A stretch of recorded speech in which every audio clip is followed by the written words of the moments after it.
Good morning to all of you once again for a business study class. Our chapter number 7, that is directing, was in progress. तो आपका directing में जो हम कर रहे थे वो हमारा जो इम्पोर्टेंस ऑफ डायरेक्टिंग शायद हमारा चल रहा था। तो हम इम्पोर्टेंस ऑफ डायरेक्टिंग जब हमें दोबारा स्टार्ट कर लेते हैं, कुछ पॉइंट शायद रह गए थे, फिर हम नेक्स्ट पे आ जाएंगे। तो इम्पोर्टेंस ऑफ डायरेक्टिंग,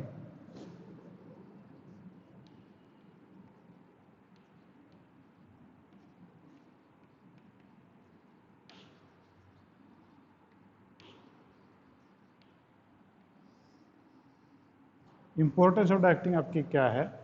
तो पहली इम्पोर्टेंस है to initiate action.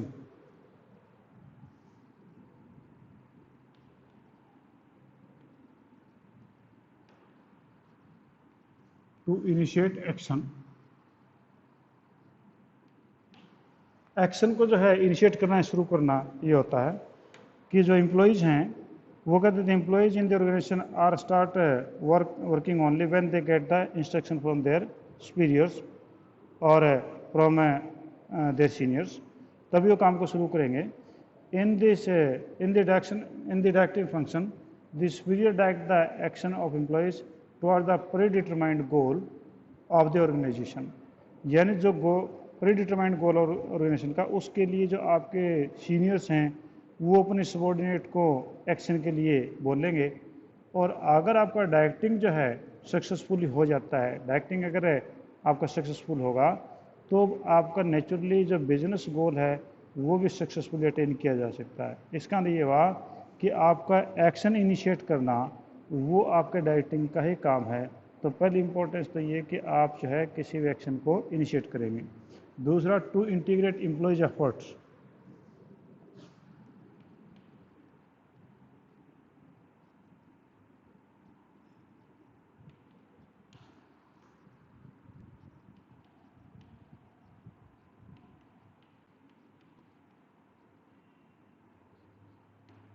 To integrate employees efforts, employees के जो एफर्ट्स हैं उनको इंटीग्रेट भी करना, जोड़ना, आपस में जोड़ना, वो भी आपका डायरेक्टिंग का काम होता है। कहता है कि in the organization number of employees are working at the different level in different job position, different level पे डिफरेंट जॉब पोजिशन पे जो है आप एक आदमी काम करते हैं।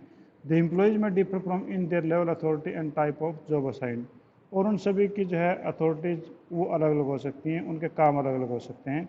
कि परचेज डिपार्टमेंट का काम परचेजिंग का काम है, सेल का उससे रिवर्स है, प्रोडक्शन डिपार्टमेंट का काम प्रोडक्शन करना है, परचेज का काम परचेज करना है। अब वो कहे कि परचेज वाला कहे मुझे जो है सेल्स डिपार्टमेंट से क्या लेना देना, और सेल्स डिपार्टमेंट कहे कि मुझे जो फाइनेंस डिपार्टमेंट से क्या लेना देना। तो यानी उन लोगों के जो एफर्ट सभी लोग कर रहे हैं और वो डिफरेंट डायरेक्शन में जा सकते हैं, but all are interrelated, परंतु वो सभी एक दूसरे से इंटर रिलेटेड होते हैं, क्योंकि एक डिपार्टमेंट दूसरे डिपार्टमेंट के बगैर नहीं चल सकता। To each other they to be part of the organization when the employees working at different level and then their efforts are integrated so that coordinate only the help of the directing function while issuing the instruction। कि जब आपके different department में different position के ऊपर जो लोग काम करते हैं उन सभी को कोऑर्डिनेट करना होता है, उन सभी को ऐसी डायरेक्शन देनी होती है so that they could be a part of the organization. उनकी सभी एक्टिविटीज जो है इंटीग्रेट हो जाती हैं, कि सभी के एक्टिविटीज इंटीग्रेट होंगी तभी तो आपका प्रोडक्शन स्टार्ट होगा, तभी तो आपका ऑर्गेनाइजेशन आगे बढ़ेगा। तो आपका इंटीग्रेशन ऑफ एक्टिविटीज़ कब होगा एम्प्लॉयज़ का? वो तभी होगा जब आपका डायरेक्शन होगा, ऊपर से कोई डायरेक्शन करने वाला होगा, तभी होता है। Next is means of motivation, यहाँ हम शायद आ गए थे। Means of motivation,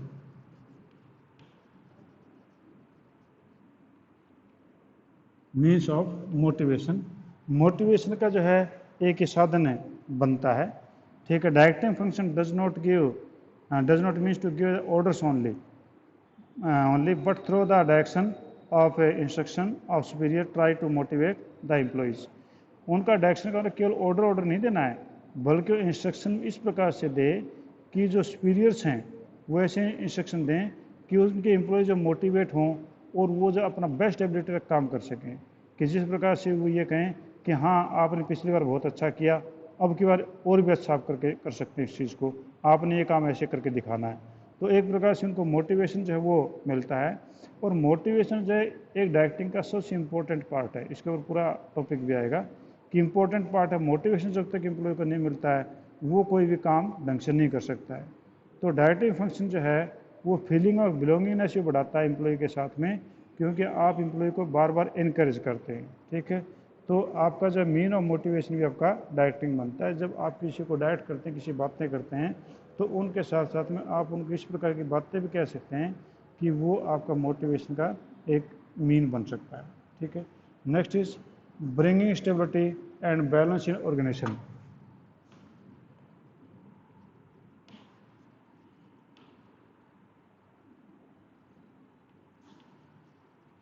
bringing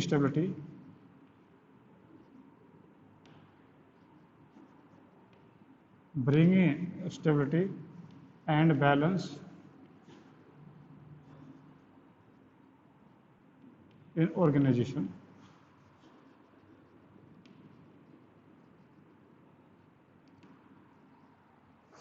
and balance in organization. तो आपका जो डायरेक्टिंग है वो कोशिश करता है कि ऑर्गेनाइजेशन में बैलेंस बना रहे। आपके जो डिफरेंट डिफरेंट लेवल पर एम्प्लॉयज काम करते हैं उनका डिफरेंट डिफरेंट एटीट्यूड हो सकता है, और डायरेक्टिंग फंक्शन से उनके एटीट्यूड को जो है बैलेंस किया जा सकता है। फॉर एग्जांपल, आपका जो है सेल्समैन ये चाहता है कि प्राइस कम से कम हो ताकि ज़्यादा ज़्यादा ऑर्डर मिलें। ठीक है, और जबकि आपका फाइनेंस डिपार्टमेंट वो ये चाहता है कि प्राइस जो हाई रहे ताकि जो है रेवेन्यू ज़्यादा जनरेट हो सके। तो इस प्रकार से उन लोगों के बीच में एक बड़ी बैलेंस की दिक्कत आ जाती है। तो आपका जो डायरेक्टिंग है वो दोनों के दोनों एटीट्यूड को, दोनों के दोनों लोगों के एटीट्यूड को जो है वो मोल्ड करता है, उनको जो है एक प्रकार से चेंज करने की कोशिश करता है। और कई बार कहता है कि difference of attitude between employees and employer.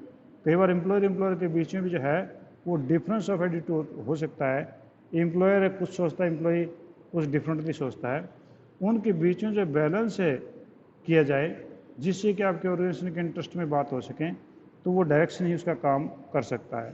For example, employees want more earning from the organization and organization want more production. तो अब दोनों के बीच में ये है कि वो ज़्यादा अर्निंग चाहता है, वो ऑर्गेनाइजेशन जो है वो चाहता है कि ज़्यादा काम करें। अब उन दोनों में डायरेक्टिंग ही एक ऐसा फंक्शन है जो दोनों को बैलेंस कर सकता है। ठीक है, तो यानी bringing stability and balance in organization. Stability का मतलब कि आपके जो एम्प्लॉयज डिफरेंट डिफरेंट लेवल पे काम करते हैं उन लोगों के बीच में जो आपका एटीट्यूड फॉर्मेशन हो जाता है उसको ख़त्म कर दें डायरेक्टिंग से। तो उनका ख़त्म अगर करेंगे तो आपका जो है ऑर्गेनाइजेशन में स्टेबिलिटी आएगी।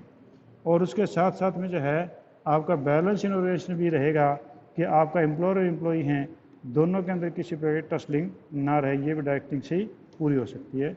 Next is to facilitate change.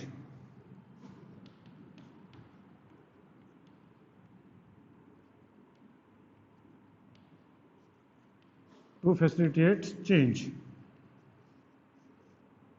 Change की फैसिलिटी होना यानी चेंज को तैयार करना।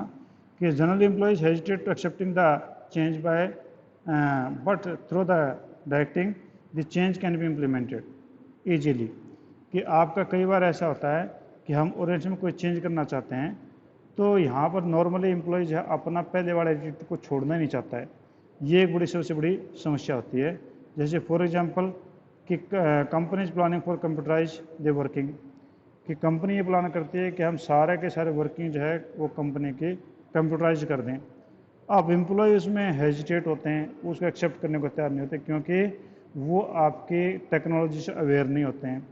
और जो डायरेक्टिंग फंक्शन जो उनको गाइड करता है कि उनका चेंज अगर वो करते हैं तो उनको अपडेट किया जाएगा, वो एक नई चीज़ सीखेंगे और नई टेक्नोलॉजी सीखेंगे तो उनकी मार्केट में वैल्यू बढ़ेगी और इस प्रकार से उनको जो है एक बेनिफिट उनको सामने दिखाई देगा। तो आपका डायरेक्टिंग जो है वो चेंज करने के लिए लोगों को तैयार कर देता है। ठीक है, तो यानी चेंज का ये यहाँ पर हुआ कि आपके जो एम्प्लॉयज़ हैं they are not ready to change. Every person want change but nobody change to himself. हर कोई चेंज तो चाहता है कि कुछ ना कुछ चेंज होना चाहिए, पर खुद कोई चेंज अपने आप में नहीं करना चाहते, वो खुद चेंज होकर राजी नहीं है। अगर आपके घर में जो है कोई नई चीज़ें आप लगा कोशिश करें तो आपके मम्मी पापा दादा दादी जो उस चीज़ को स्वीकार नहीं करते, क्योंकि उनको वैसा ही रहने की आदत पड़ चुकी है।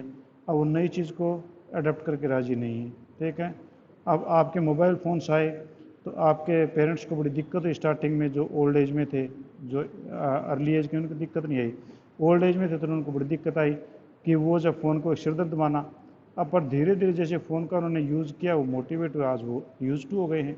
तो ये आपके चेंज इसी प्रकार के बिजनेस में भी होते हैं। ठीक है जी, तो अब आपके जो हैं इंपॉर्टेंस ऑफ एक्टिंग में आपके 5 पॉइंट्स हैं, मैं थोड़ा सा इनको दोबारा से इलेबोरेट कर दूं कि इनिशिएट एक्शन, एक्शन को जो है इनिशिएट करते हैं कि every employees are selected appointed at a particular job position and they will start only when the superior will direct them. अगर सुपीरियर उनको डायरेक्ट नहीं करता है तो वो जो है आपका काम शुरू नहीं करेंगे।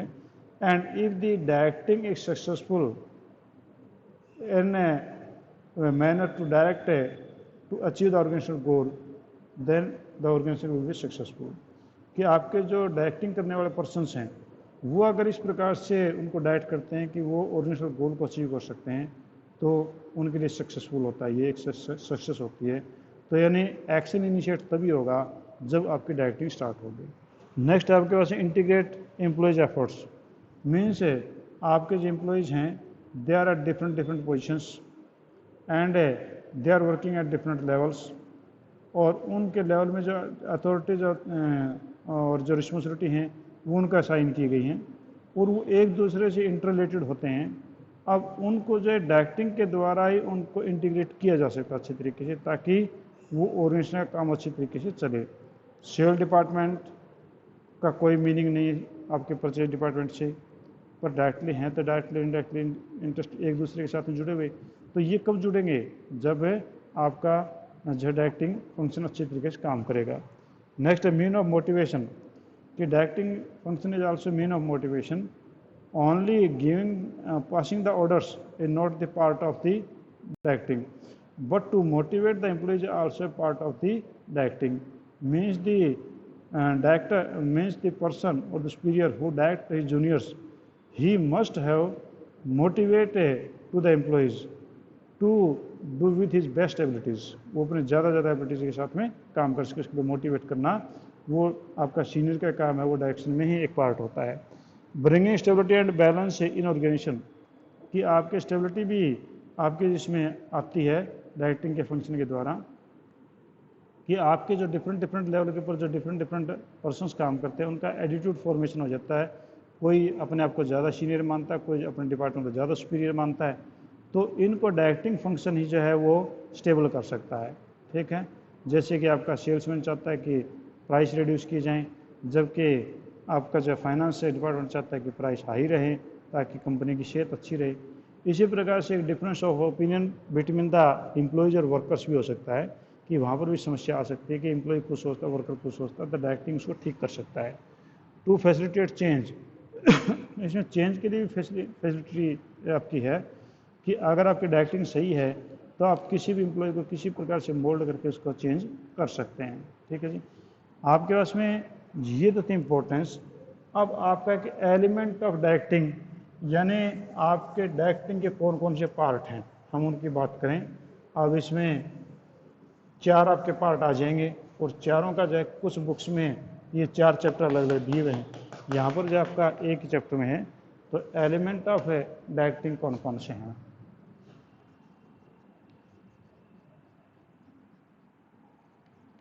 एलिमेंट्स ऑफ डायरेक्टिंग, डायरेक्टिंग के एलिमेंट्स कौन कौन से हैं। तो आपका पहला डायरेक्टिंग का एलिमेंट है जी सुपरविजन।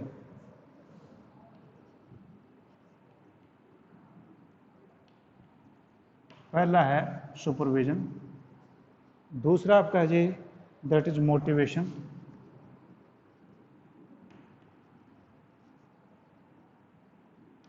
दूसरा आपका मोटिवेशन, और तीसरा आपका कम्युनिकेशन,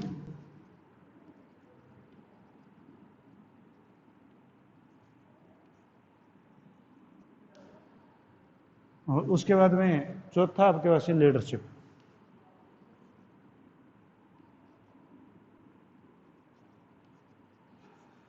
चौथा आपके पास है लीडरशिप। तो आपके एलिमेंट ऑफ डायरेक्टिंग चार हैं। पहला आपका सुपरविजन, दूसरा आपका मोटिवेशन, तीसरा आपका कम्युनिकेशन और चौथा आपका लीडरशिप है। यानी ये चार आपके जो टॉपिक पार्ट मान के चलते हैं डायरेक्टिंग के।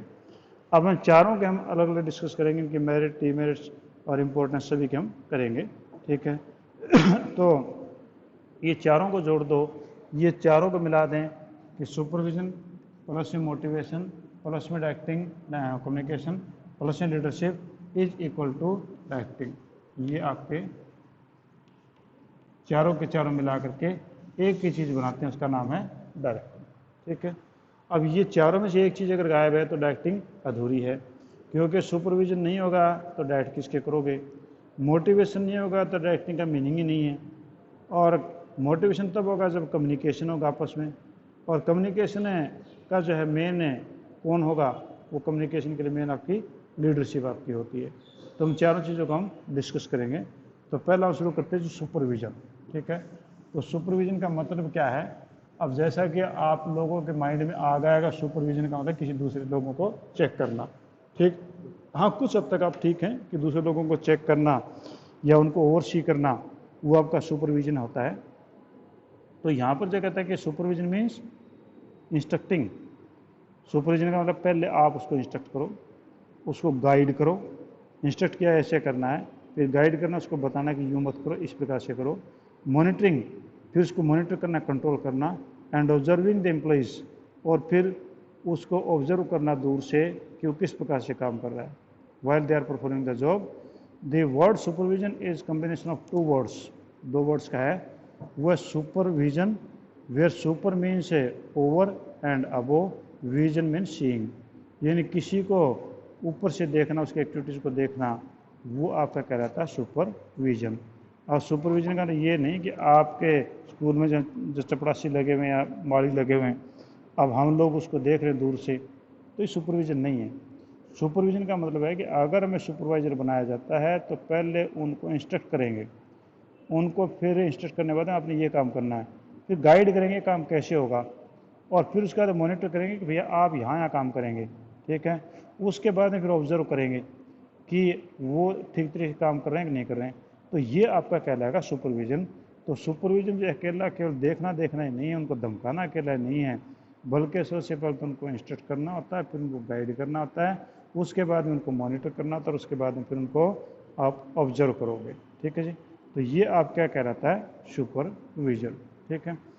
अब ये सुपरविजन में था आपका जब इतना ही छोटा सा चीज़ बताई है, क्योंकि और पीछे सिलेबस कट गया, दूसरी बुकों में जो है आप देखो ज़्यादा सिलेबस दिखाई देगा। अब उसके बाद करके मोटिवेशन, हम इतनी देर से बात कर रहे थे मोटिवेशन। मोटिवेशन क्या है, मोटिवेशन का मतलब work, will to work. Motivation का मतलब होता है विल टू वर्क, काम करने की इच्छा, वो आपका कहलाता है मोटिवेशन। तो motivation can be defined as stimulating. Stimulate होता है किसी को प्रज्वलित करके छोड़ देना, कोई चीज़ को बता देना, वो अपने आप उत्साहित होकर काम करने लग जाए। Inspiring and inducing the employees to perform their best capacity. कि मोटिवेशन का मतलब है कि किसी व्यक्ति को स्टिमुलेट कर देना, उसको इंस्पायर कर देना, उसको इंड्यूस कर देना कि वो अपनी बेस्ट एबिलिटी से काम को करे, ठीक है। मोटिवेशन इज साइकोलॉजिकल है terms which means it can not be forced on employees. ये एक साइकोलॉजिकल टर्म है, किसी को ज़बरदस्ती नहीं, किसी को सिर्फ जो है उसकी भावनाओं से उसको जो है ज़्यादा काम करवाया जा सकता है, उसकी भावनाओं को हम उभार करके कर सकते हैं। It automatically comes from inside the employees as it is the willingness to do the work, कि एम्प्लॉयज़ के अंदर से आती है। Motivation is a process of making subordinate to act in a desired manner to achieve original goal, ठीक है। यानी कि उनको जो है एक सबॉर्डिनेट को इस प्रकार से डिजायर्ड मैनर में उनको अचीव करने के लिए और गोल अचीव करने के लिए कोई बात को बताना, वो मोटिवेशन आपका कहलाएगा। यानी विल टू वर्क का मतलब ये हुआ कि एक एम्प्लॉय अपने मैक्सिमम आउटपुट किस प्रकार से दे सकता है, उनको इस प्रकार से इंस्पायर करना, उन लोगों को इस प्रकार से बताना, उन लोगों को इस प्रकार से गाइड करना कि वो अपना 100% दे सकें। ठीक है, तो वही आपका मोटिवेशन कहलाता है। ठीक है, आपके जो है कुछ इंटरग्रेटेड टर्म्स हैं वो हम कल करेंगे, आज हम इतना ही कर देते हैं क्योंकि हमारे पास में सिलेबस जो है अब कम ही बचेगा। अकाउंट्स में ज़्यादा बच रहा है, इसमें कम बच रहा है, क्योंकि आपका डायरेक्टिंग के बाद कंट्रोलिंग और हो जाएगा, तो कंट्रोलिंग के बाद में आपके उसमें फिर दूसरी बुक स्टार्ट हो जाएगी। तो अगर आपका स्कूल खुलता है तो हम चाहेंगे आपके कुछ टेस्ट भी ले लें, क्योंकि अभी जो 12th क्लास के अंदर बड़ी दिक्कत आई कि उनके मार्क्स जो भरने हैं उनमें काफ़ी बच्चों के काफ़ी कम परसेंटेज बनती है, क्योंकि उन्होंने टेस्ट सिंसियरली नहीं दिया। अगर सिंसियरली टेस्ट देते तो उनके जो नंबर अच्छे लग जाते +2 में। अब अगर आप भी टेस्ट अगर सिंसियरली नहीं देंगे तो आपके कभी भगवान ना करे ऐसा फिर हमें करना पड़े तो आपके नंबर भी कम ना हो, इसलिए आप तैयारी भी करें साथ साथ में। हम स्कूल में आते 2-4 दिन बाद में आपका टेस्ट कंडक्ट कर लेंगे, ताकि फ्यूचर में कोई ऐसी प्रॉब्लम आए तो हम आपके टेस्टों को देख करके नंबर लगा करके आपका रिजल्ट अच्छा बना सकें। ठीक है जी, कोई पॉइंट ऐसा पूछना है, अगर पूछना चाहे तो पूछ सकते हैं। ठीक है जी, और नहीं तो कल हम फिर मिलेंगे। तो